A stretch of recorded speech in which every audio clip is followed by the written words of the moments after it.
السلام علیکم سامعین، حاضر خدمت ہے عمیرہ احمد کے ناول آب حیات کی اگلی قسط۔ اب وہ ایک لمبے عرصے کے بعد جس ہاشم مبین کو اپنے سامنے دیکھ رہے تھے اس کی رونیت تمکیت کا سایہ تھے، جو کبھی ان کے ہمسائے میں رہتے تھے، جو ان سے بات تک کرنے کے روادار نہیں تھے۔ وہ یہاں نہیں ہے ماما، میں جانتا ہوں وہ کانگو میں ہے، میں وہاں کا نمبر لینا چاہتا ہوں، وہاں کے حالات خراب ہیں۔ وہ ٹھیک ہے، انہوں نے رک رک کر لیکن ایک ہی سانس میں ساری بات کہی تھی۔ سکندر کی سمجھ میں نہیں آیا تھا کہ وہ کیا کہیں۔ ہاں، وہ اور سالار اور بچے ٹھیک ہیں۔ اگر تشویش میں یہاں آئے تھے تو سکندر عثمان نے ان کی تشویش دور کر دی تھی۔ وہ فون نمبر کا مطالبہ گول کر گئے تھے۔ میں ان سے بات کرنا چاہتا ہوں، ایک بار ملنا چاہتا ہوں۔ ہاشم مبین اپنا مطالبہ نہیں بھولے تھے۔ میں امام سے پوچھے بغیر اس کا نمبر یا ایڈریس آپ کو نہیں دے سکتا۔ سکندر عثمان نے کوئی تمید نہیں باندھی تھی۔ میں اسے کوئی نقصان نہیں پہنچا سکتا، انہوں نے بہت تھکے ہوئے لہجے میں کہا تھا۔ آپ اسے بہت زیادہ نقصان پہلے ہی پہنچا چکے ہیں، سکندر عثمان نے ترکی بترکی جواب دیا۔ اور اب اپنی زندگی میں سیٹ ہے، وہ اپنے بچوں کے ساتھ بہت خوش اور بہت مطمئن زندگی گزار رہی ہے۔ پھر کیوں آپ ایک بار اسے ڈسٹرب کرنا چاہتے ہیں؟ آپ کی بیٹی نے پہلے آپ کی وجہ سے بہت تکلیف اٹھائی ہے، اب آپ اسے چھوڑ دیں، اسے بخش دیں۔ ہاشم مبین کے چہرے پر یکٹک جھریاں بڑھ گئی تھیں۔ پھر انہوں نے مدھم آواز میں کہا تھا، میں جانتا ہوں، مجھے احساس ہے۔ سکندر بول نہیں سکے، وہ ان کے منہ سے یہ جملہ سننے کی توقع نہیں کر رہے تھے۔ بس ایک آخری بار ملنا چاہتا ہوں اس سے، اس کی ایک امانت ہے، وہ دینی ہے مجھے اس کو، اور اس سے خود معافی مانگنی ہے۔ آپ مجھے اپنا فون نمبر اور ایڈریس دے دیں، میں اسے بات کروں گا، پھر وہ اگر آپ سے رابطہ کرے تو اس کی مرضی ہے۔ آپ کہاں رہتے ہیں؟ سکندر نے اسے پوچھا۔ ایک اولڈ ہوم میں۔ سکندر چپ رہ گئے۔ ہاشم مبین اٹھ کھڑے ہوئے تھے۔ اپنی نشستے کھڑے ہوتے ہوئے سکندر عثمان ان کے اگلے جملے پر دم بخود رہ گئے تھے۔ امامہ کو بتا دیجیے گا کہ میں نے اسلام قبول کر لیا ہے، پھر وہ مجھ سے ضرور بات کرے گی۔ کانگو کا بحران، اس سے پہلے ہونے والے واقعات CIA کے لیے سالار سکندر کو اس لسٹ میں ڈالنے کا باعث بنا تھا جن پر باقاعدہ نظر رکھی جاتی تھی۔ وہ افریقہ میں اب ان کے لیے ایک کی فگر تھا، ان کا سب سے اہم کارندہ۔ ان کے لیے کام کر رہا تھا لیکن ان کا ساتھی نہیں تھا، ان کے پیرول پر بھی نہیں تھا۔ پہلی بار ایک عجیب و غریب کام میں حصے دار بنے ہوئے تھے، شیڈو ورک پارٹنرشپ۔ دونوں ایک دوسرے سے واقف بھی تھے، ایک دوسرے کے نام سے بھی اور ایک دوسرے کے کام سے بھی۔ اس بات سے بھی دوسرا واقف تھا کہ کوئی اسے دیکھ رہا ہے، مانیٹر کیا جا رہا ہے۔ اس کے ساتھ ورلڈ بینک کی طرف سے دی جانے والی ٹاپ پروفیشنلز کی ٹیم بھی CIA کے انڈر کور ایجنٹس کی تھی۔ دونوں پارٹنرز اپنے سائے کی موجودگی سے باخبر ہونے کے باوجود اپنا کام کر رہے تھے اور کسی کو دھوکہ دیے بغیر ایک دوسرے کے ساتھی بنے ہوئے تھے۔ CIA سالار سکندر کی سیکیورٹی اور افریقہ میں ورلڈ بینک کے پروجیکٹس کی کامیاب بنانے کی ذمہ دار تھی، اور اس رول کو بخوبی سر انجام دے رہے تھے یہ لوگ۔ سالار سکندر ورلڈ بینک، امریکی حکومت اور CIA کے لیے نعمت متبرکہ ثابت ہوا تھا۔ اس نے کانگو اور افریقہ میں بہت نازک صورتحال میں ان سب کو ایک بے حد شرمناک اور خطرناک صورتحال سے نکالا تھا، اور بے حد خوبی اور مہارت سے۔ اس کی تقریر میں اپنے ہی ادارے کی اور سامراجی قوتوں پر کی جانے والی تنقید کسی کو بری نہیں لگی تھی۔ اگر صورتحال کنٹرول میں آ جاتی تو وہ اس سے زیادہ گالیاں کھانے کو بھی تیار تھے، لیکن اگر کسی چیز کو سالار سکندر کی تقریر میں کوئی قابل اعتراض چیز لگی تھی تو وہ اپنے مذہب اور پیغمبر کا حوالہ تھا۔ اس نے دین کو آدمیت اور انسانیت کے سیکولر لبادے میں ملفوف کر کے پیش نہیں کیا تھا۔ اس نے اپنے دین، اپنے پیغمبر صلی اللہ علیہ وسلم کے آخری خطبے کا ذکر کیا تھا، اور سالار سکندر ہمیشہ ایک لبرل سوچ رکھنے والا مسلمان سمجھا جاتا تھا۔ بیٹھے بٹھائے اس نے ایک پبلک سپیچ میں جھلکنے والی مذہبی انتہا پسندی ورلڈ بینک کے ساتھ امریکی حکومت اور CIA کو بھی قابل اعتراض لگی تھی۔ وہ افریقہ میں بے شک ان سب کے لیے بہت اہم تھا، لیکن کوئی اہم ترین شخصیت بھی اسلامی اپروچ کا پرچار کر کے ورلڈ بینک کا عہدہ استعمال نہیں کر سکتا۔ نارمل حالات ہوتے تو وہ تقریر سالار سکندر کے استعفے کے لیے بے حد مضبوط وجہ بنتی، لیکن یہ نارمل حالات نہیں تھے۔ ورلڈ بینک کے ساتھ ساتھ امریکی حکومت اور CIA نے بھی سالار سکندر کی اس تقریر کے حوالے سے نظریں چرا کر بظاہر اس کی پردہ پوشی کی تھی، لیکن در پردہ میڈیا میں اپنے صحافیوں کے ذریعے سالار سکندر کو اس تقریر کے حوالے سے مذہبی شدید تنقید کا نشانہ بنایا گیا تھا۔ یہ سلسلہ براہ راست کوریج کے فوراً بعد ہی شروع کر دیا گیا تھا۔ امریکہ اور CIA کو کانگو اور افریقہ میں ہرکارہ چاہیے تھا، مسیحا اور لیڈر نہیں۔ وہ ہر شخص کو اوقات میں رکھنا جانتے تھے اور اب اس پالیسی پر عمل کر رہے تھے۔ چینلز پر سالار سکندر کی اس تقریر کو موضوع بحث لانے والے نبی پاک صلی اللہ علیہ وسلم کے آخری خطبے کے بہت سارے دوسرے پوائنٹس کو بھی زیر بحث لانا شروع ہو گئے تھے۔ ایک نئی چیخ پکار سالار سکندر کی مذہبی شناخت، مذہبی عقائد اور اعمال کے حوالے سے شروع کر دی گئی تھی، اور نبی پاک صلی اللہ علیہ وسلم کے آخری خطبے کا ایک بنیادی حصہ سود کے خلاف ان کے احکامات بھی تھے، جنہیں مغربی میڈیا بہت نمایاں پیش کر رہا تھا، کیونکہ انہیں اپنی مغربی نظام معیشت کی بنیادوں کو چیلنج کرنے والی سوچ اور فلسفی لگی تھی۔ وہ یہ بات اعلان نہیں کہہ پا رہے تھے کہ مغربی نہیں، یہودی نظام معیشت کو چیلنج کرنے والی فلسفی ہے۔ سالار سکندر کے خلاف مغربی میڈیا میں اٹھنے والا یہ طوفان اسے افریقہ میں اور مشہور کر رہا تھا، اور سالار سکندر کے مغربی میڈیا پر اس تقریر کے حوالے سے کوئی وضاحت، کوئی صفائیاں، معذرتیں پیش اس نے کی نہیں تھیں۔ اس کے آفس کا خیال تھا کہ اس تقریر کے اقتباسات کو کچھ ہلکا کر کے نئے سیاق و سباق کے ساتھ پیش کر دیا جائے گا۔ سالار نے کسی بہانے معذرت، وضاحت اور سیاق و سباق کو اپنی تقریر سے پیش کرنے سے بالکل انکار کر دیا تھا۔ اس کے آفس نے 2 دن بعد ایک سطری بیان جاری کیا تھا کہ سالار سکندر اپنی اس تقریر کے ہر جملے، ہر لفظ پر یقین رکھتے ہوئے اس کی ذمہ داری لیتے ہیں اور اسے مکمل طور پر قبول کرتے ہیں۔ یہ جسے اس میڈیا کے منہ پر تماچا مارا گیا تھا، جو اس کی طرف سے اس کے تنقید کے بعد کسی وضاحتی اور معذرتی بیان کے منتظر تھے، وہ ورلڈ بینک کا پہلا بنیاد پرست نائب صدر قرار دیا گیا تھا۔ CIA کو سالار سکندر کو مانیٹر کرتے ہوئے یہ اندازہ ہو گیا تھا کہ وہ کسی اسلامی مالیاتی نظام کو قائم کرنے کی بات کر رہا ہے جو سود سے پاک ہوتا۔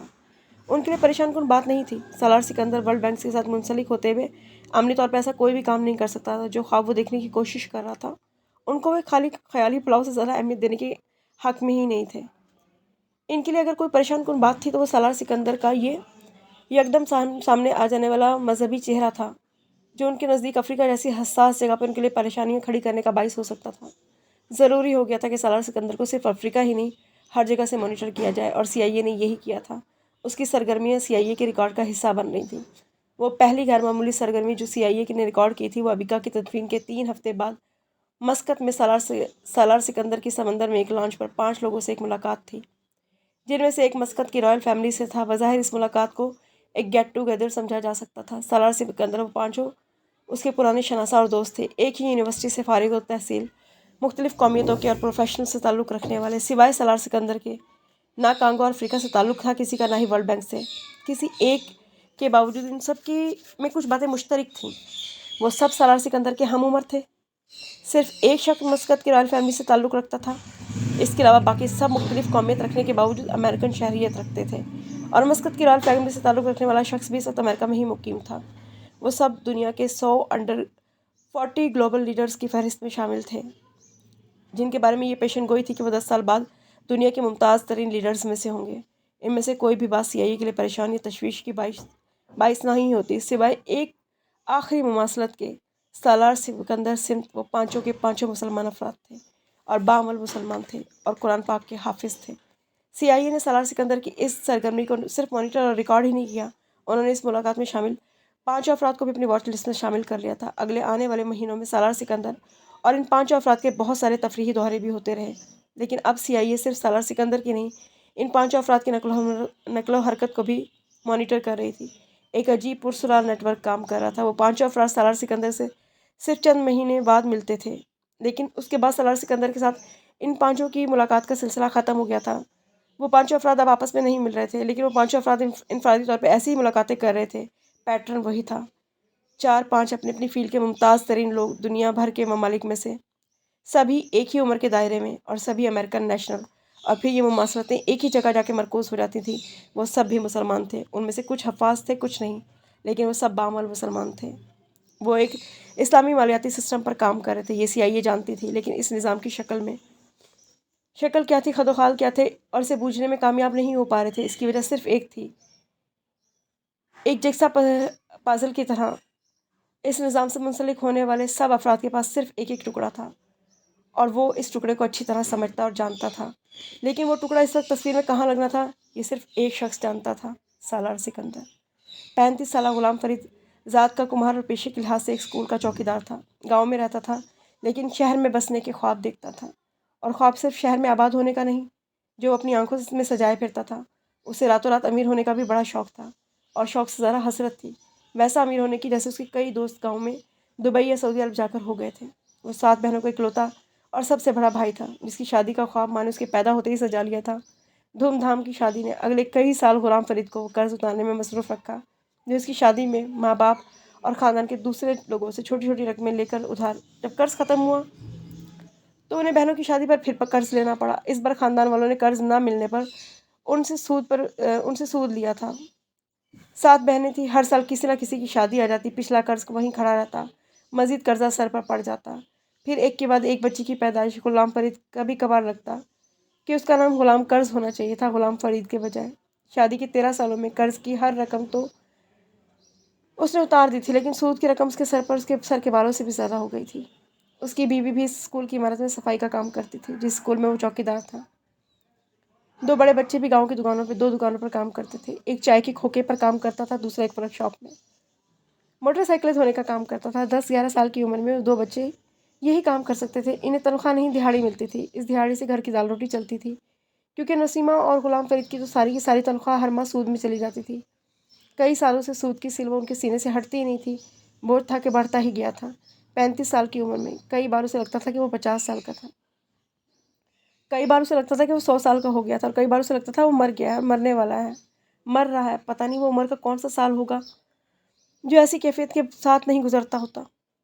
کئی بار وہ سوچتا تھا اور ایک رات چپکے سے بیوی اور بچوں کے ساتھ گاؤں سے بھاگ جائے، کسی دوسرے شہر، دنیا کے کسی دوسرے کنارے، جہاں وہ آسودہ اور سود سے آزاد زندگی گزار سکے۔ غلام فرید جی بھر کر رات کو سوتا، اور پھر وہ اس کی بیوی اور بچے جو کماتے خود پر خرچ کرتے، 3 وقت ڈھیر سارا کھانا پکاتے اور پیٹ بھر کے کھاتے، اور جو بچتا کسی کو دے دیتے۔ برتن چاٹ چاٹ کر اور روٹی کے آخری لقمے سے پلیٹیں پہنچنے کے بجائے سال میں 10-20 نہیں تو 2-4 اچھے جوڑے تو سلوا ہی لیتے، سب بچوں کے۔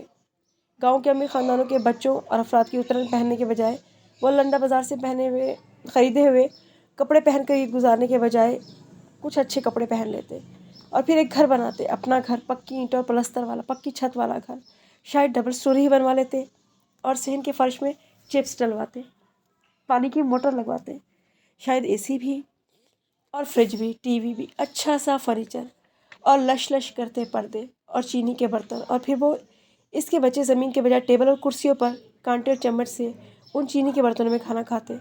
غلام فرید کے خوابوں کی ریل گاڑی ساری رات چھکا چھک چلتی رہتی، ہر اسٹیشن پہ رکتی، کچھ اور خواب اٹھاتی اور پھر پٹری پہ دوڑنے لگتی، اور پھر دوڑتے دوڑتے وہیں آ کر رک جاتی جہاں سے وہ چلی تھی۔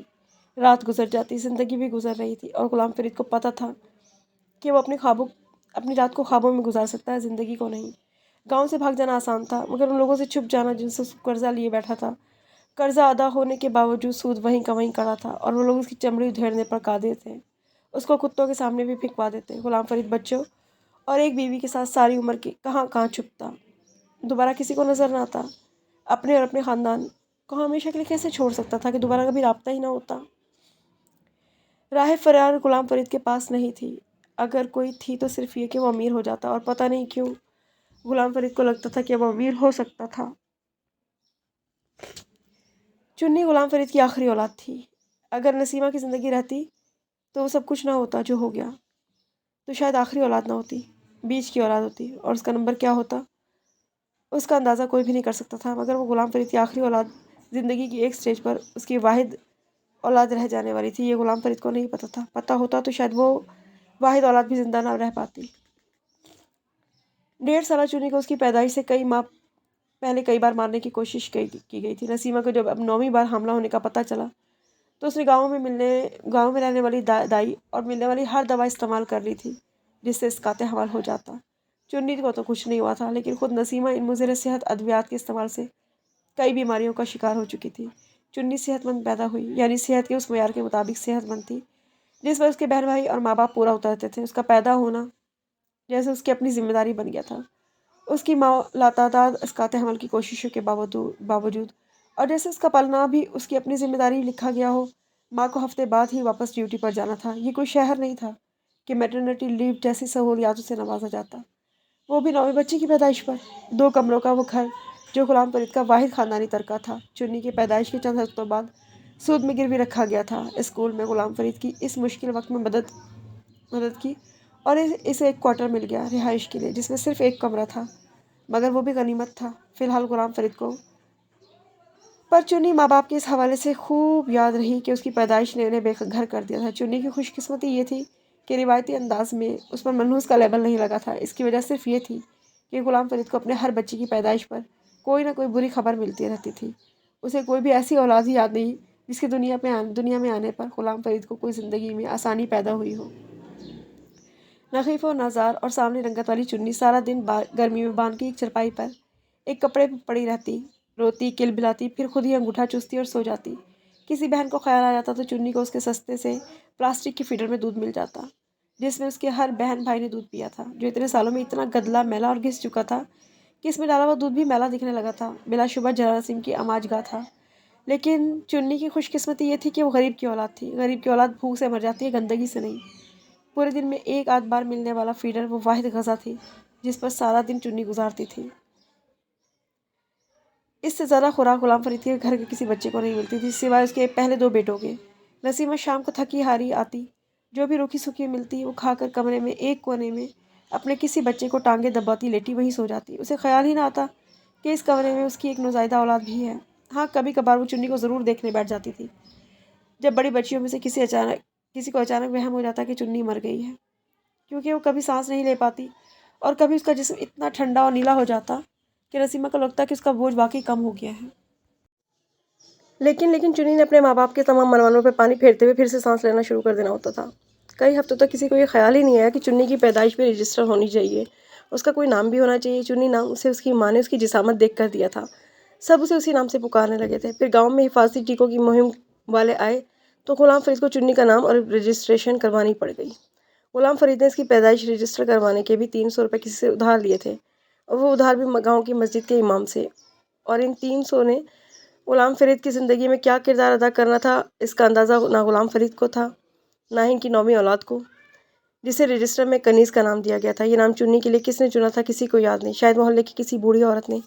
یہ سوچتے ہوئے انسان نام کے زیر اثر آتا ہے، اور عورت کے لیے سب سے اچھی صفت اطاعت اور فرمانبرداری ہے۔ جو کنیز نام رکھی جانے پر چنی بھی کوٹ کوٹ کر بھر جائے گی۔ گاؤں میں کسی کو اندازہ نہیں تھا کہ کنیز ولد غلام فرید عرف چنی کو نہ اس نام کی ضرورت ہے، نہ اس صفت کی۔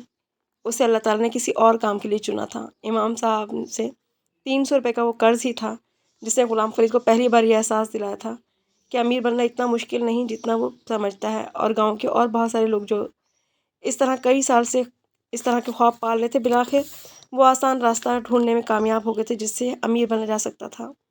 امام مسجد بھی انہی لوگوں میں شامل تھے جو صرف آخرت میں ہی جنت نہیں چاہتے تھے، بلکہ اس دنیا میں بھی انہیں جنت جیسا آرام و آسائش چاہیے تھی۔ انہوں نے غلام فرید کو 300 روپے کا قرض تو دے دیا تھا، مگر ساتھ اس سے یہ ذمہ داری بھی لگا دی تھی کہ وہ اس اسکول کے مالکان سے مسجد کے لیے چندہ لے کر انہیں دے۔ غلام فرید نے جہاں مولوی صاحب کو یہ یقین دلایا تھا کہ اسکول کے مالکان بڑے فیاض ہیں، وہاں یہ جھوٹ بھی بولا تھا کہ وہ غلام فرید کو بہت مانتے ہیں، اور وہ گاؤں میں کسی کو بھی کچھ دینے دلانے کے لیے غلام فرید سے اکثر مشورہ کرتے ہیں۔ اور مسجد کے لیے چندہ تو غلام فرید کے لیے ویسے بھی بائیں ہاتھ کا کھیل تھا۔ مولوی صاحب نے غلام فرید کی باتوں پر اندھا اعتماد تو نہیں یقیناً کیا، ورنہ 1000 روپے کی وہ رقم جو انہوں نے قرض مانگی تھی اس کے بجائے صرف 300 روپے اسے نہ دیتے، لیکن انہوں نے پھر بھی کسی نہ کسی حد تک غلام فرید کی بات پر یقین ضرور کر لیا تھا۔ حقیقت یہ تھی کہ اسکول کے مالکان غلام فرید کو شکل سے تو پہچانتے تھے، لیکن اس کا نام تک نہیں جانتے تھے۔ اس کی وجہ یہ تھی کہ اسکول میں کوئی ایک چوکیدار نہیں تھا۔ اسکول کی وسیع و عریض عمارت میں مختلف اوقات میں 3-4 چوکیدار پہرا دیتے تھے، اور غلام فرید ان میں سے ایک تھا۔ غلام فرید کو اپنی حیثیت اور اوقات کے بارے میں پتہ بھی تھا۔ مولوی صاحب نے تو غلام فرید سے جھوٹ بولا تھا، لیکن مولوی صاحب کے بار بار اصرار پر ہیلے بہانے بنانے کے بعد اس نے بالآخر اسکول کے مالکان سے مسجد کے لیے چندے کی بات کر ہی لی تھی۔ اسکول کے اس مالک نے مولوی صاحب کو بلا کر اس چندے کے حوالے سے یہ تفصیلات معلوم کی تھیں کہ انہیں چندہ کس لیے چاہیے۔ مولوی صاحب نے چھوٹے موٹے اخراجات کی ایک لمبی تفصیل اسکول کے مالک کے سامنے رکھ دی۔ اسکول کے مالک نے اخراجات کی تفصیل جاننے کے بعد مسجد کے لیے نہ صرف اس وقت رقم مہیا کی، بلکہ ہر مہینے اسکول کے اخراجات سے ایک معقول رقم دینے کا وعدہ بھی کر لیا۔ مولوی صاحب کی خوشی کا کوئی ٹھکانہ نہیں رہا تھا۔ ان کے 300 روپے کا دیا گیا قرض ہزاروں میں تبدیل ہو کر ان کی طرف لوٹا تھا۔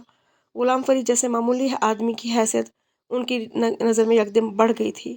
وہ غلام فرید کو اس گاؤں میں پہلی دفعہ کسی نے عزت دی تھی، وہ بھی گاؤں کے مسجد کے امام نے، جس نے نہ صرف اس جمعے کے خطبے میں لاؤڈ سپیکر پر اسکول کی انتظامیہ اور مالکان کی دردمندی کے قصیدے پڑھے تھے، بلکہ غلام فرید کی کوششوں کو بھی سراہا تھا، جس کی کوششوں سے مسجد کے پاس یہ رقم آئی تھی۔ مسجد میں جمعے کے خطبے کے دوران بیٹھے ہوئے غلام فرید کا سینہ خواہ چوڑا ہو گیا تھا اس دن۔ اسکول کے مالک نے یہ رقم ہر ماہ غلام فرید کے ذریعے ہی مولوی صاحب تک پہنچانے کا وعدہ کیا تھا، اور اس کے ساتھ ہی غلام فرید کو یہ ذمہ داری بھی سونپ دی تھی کہ وہ مسجد میں سے رقم کے صحیح استعمال پر بھی نظر رکھے۔ اسکول کا مالک وہاں دوسرے مہینے آتا تھا، اور مولوی صاحب نے غلام فرید کے ساتھ مل کر مسجد میں ہونے والی تمام مرمتیں سے دکھائیں تھیں۔ وہ مطمئن ہو کے لوٹا تھا، مگر یہ صرف اسی مہینے ہوا تھا۔ دوسرے مہینے غلام فرید کے ہاتھ سے وصول پائی جانے والی رقم کا مولوی صاحب نے کیا کیا تھا، اس کا غلام فرید کو اندازہ بھی نہیں ہو سکا تھا۔ وہ مسجد میں 2-4 بار گیا تھا، اس نے خوب اچھی طرح سے استقبال کیا تھا۔ مولوی صاحب نے اپنے گھر میں کھانا پینا چائے بھی دی تھی اسے، لیکن اس ماہانہ چندے کے استعمال کے بارے میں صرف آئیں گائیں بائیں شائیں ہوتا رہا تھا۔ غلام فرید کو چندے کا صحیح استعمال میں کوئی دلچسپی تھی بھی نہیں۔ اس کے لیے عام حالات میں اتنا ہی کافی ہوتا کہ مولوی صاحب اسے گوشت کھلا رہے ہیں۔ فی الحال مسئلہ یہ تھا کہ غلام فرید اپنے ہاتھ سے ہر مہینے 20,000 کی رقم جس مشکل سے مولوی صاحب کو دے رہا تھا وہ غلام فرید ہی جانتا تھا۔